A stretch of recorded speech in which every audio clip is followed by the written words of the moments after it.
नमस्कार। जब भी हम छत्रपति शिवाजी महाराज का नाम सुनते हैं तो मन में सबसे पहले क्या आता है? एक महान योद्धा की तस्वीर, है ना? लेकिन क्या उनकी पहचान सिर्फ इतनी ही थी? आज हम उनकी तलवार की धार से आगे बढ़कर उनके शासन की कमाल की दूरदर्शिता को समझने की कोशिश करेंगे। चलिए उनकी इस कहानी के एक नए पहलू को जानते हैं। हम उन्हें अक्सर एक ऐसे शूरवीर के तौर पर याद करते हैं जिसने अपने वक्त की बड़ी बड़ी सल्तनतों को चुनौती दी।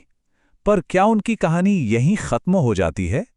आइए इस आम धारणा से थोड़ा आगे बढ़ें और शिवाजी महाराज को एक ऐसे शासक की नज़र से देखें जिसने सिर्फ लड़ाइयां नहीं जीती, बल्कि एक ऐसे राज्य की नींव रखी जिसका मकसद ही लोगों का भला करना था। तो चलिए आज मिलते हैं उस शख्सियत से जिनकी विरासत किलों की ऊंची दीवारों से कहीं ज्यादा बड़ी है। हम उनकी उस भूमिका पर रोशनी डालेंगे जिसके बारे में बातें जरा कम होती हैं। एक विजनरी लीडर और एक काबिल प्रशासक जिसकी सोच अपने समय से बहुत बहुत आगे थी। शिवाजी महाराज को समझने के लिए हमें पहले उस दौर में चलना होगा। ये 17वीं सदी का भारत था, मतलब चारों तरफ उथल-पुथल और अनिश्चितता का माहौल। दक्कन का पठार एक तरह का जंग का मैदान बना हुआ था। आदिल शाही, निजाम शाही जैसी सल्तनतें आपस में ही लड़ने में लगी थीं और ऊपर से मुगल साम्राज्य का दबाव भी लगातार बढ़ रहा था। ऐसे में स्थिरता तो एक सपने जैसी थी और सत्ता का खेल बेहद क्रूर। और जब सियासत में इतनी उथल-पुथल हो तो समाज पर उसका असर तो पड़ना ही था। समाज बहुत ही कठोर जाति व्यवस्था में जकड़ा हुआ था। महिलाओं की स्थिति अच्छी नहीं थी, उन्हें दोयम दर्जे का समझा जाता था और आम लोग अज्ञानता में जी रहे थे। मतलब तरक्की लगभग रुक सी गई थी। और इन सबके बीच में पिस कौन रहा था? आम जनता, यानी रैयत। जो स्थानीय जमींदार थे, जिन्हें वतनदार कहते थे, वो अपने राजाओं को खुश रखने के लिए प्रजा पर बेहिसाब जुल्म करते थे। एक आम आदमी की जिंदगी सच में बहुत मुश्किल थी। बस इसी अंधेरे और निराशा भरे माहौल में शिवाजी महाराज ने शासन का एक बिल्कुल नया, एक क्रांतिकारी आइडिया सामने रखा। ये आइडिया सिर्फ एक और राजघराना बनाने का नहीं था, बल्कि पूरे सिस्टम को बदलने का था।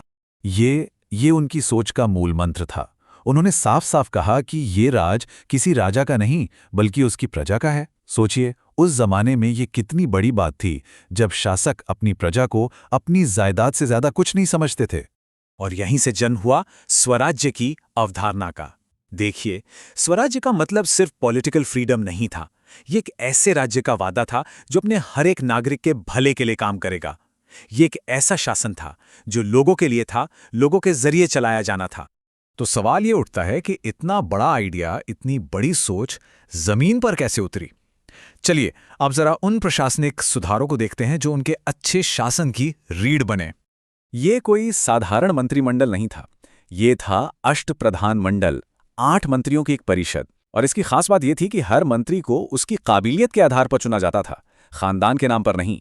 पेशवा से लेकर न्यायाधीश तक हर किसी का काम बिल्कुल साफ था। इससे एक डिसिप्लिन्ड और जवाबदेह एडमिनिस्ट्रेशन बना। वाकई एक कमाल का स्ट्रक्चर था। शिवाजी महाराज ये बात बहुत अच्छी तरह समझते थे कि किसी भी राज्य की असली बुनियाद उसके किसान होते हैं। उनकी रयतेची कालजी, मतलब अपनी प्रजा की फिक्र, ये कोई खोखला नारा नहीं था, बल्कि एक सोची समझी नीति थी। उन्होंने बंजर जमीन पर खेती करने को बढ़ावा दिया, गरीब किसानों को बीज, हल और बैल मुहैया कराए और लगान वसूलने का एक ऐसा सिस्टम बनाया जो एकदम निष्पक्ष और न्यायपूर्ण हो। उनका मानना था कि एक खुशहाल किसान ही एक खुशहाल राज्य की निशानी है। अब देखिए, एक अच्छा राज्य चलाने के लिए पैसा तो चाहिए, और इसके लिए भी शिवाजी महाराज के पास एक सॉलिड प्लान था। उन्होंने सिर्फ जमीन के लगान पर निर्भर रहने की बजाय कमाई के कई अलग अलग रास्ते बनाए, जैसे पड़ोसी इलाकों की सुरक्षा के बदले में चौथाई और सरदेशमुखी नाम के टैक्स लेना, व्यापार पर लगने वाला शुल्क और सैन्य अभियानों से मिला धन। इससे राज्य आर्थिक रूप से मजबूत और आत्मनिर्भर बन गया। ये जो कोट है, संपूर्ण राज्य का सार उसके किले हैं, यह सब कुछ कह देता है। शिवाजी महाराज के लिए किले सिर्फ फौजी चौकियां नहीं थीं, बल्कि वो एडमिनिस्ट्रेशन के सेंटर भी थे। उन्होंने किलों के मैनेजमेंट और रखरखाव का एक पूरा सिस्टम बनाया ताकि स्वराज्य की सरहदें हमेशा महफूज रहें। ये बात उनके एक समकालीन इतिहासकार खफी खान ने लिखी है, और ये उनके किरदार के बारे में बहुत कुछ बताती है। ये उनके न्यायपूर्ण शासन और धार्मिक सहिष्णुता का शायद सबसे बड़ा सबूत है। वो सभी धर्मों का बराबर सम्मान करते थे। उन्होंने अपनी सेना को सख्त हिदायत दे रखी थी कि किसी भी धार्मिक स्थल या किसी भी महिला का अपमान नहीं होना चाहिए, भले ही वो दुश्मन के इलाके में क्यों ना हो।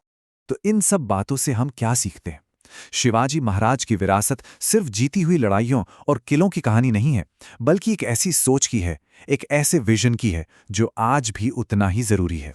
सीधे शब्दों में कहें तो उन्होंने एक छोटे से इलाके को एक लोक कल्याणकारी राज्य में बदल दिया। उन्होंने ये साबित कर दिया कि एक राजा का असली काम अपनी प्रजा की भलाई करना है, ना कि सिर्फ अपने साम्राज्य को फैलाना।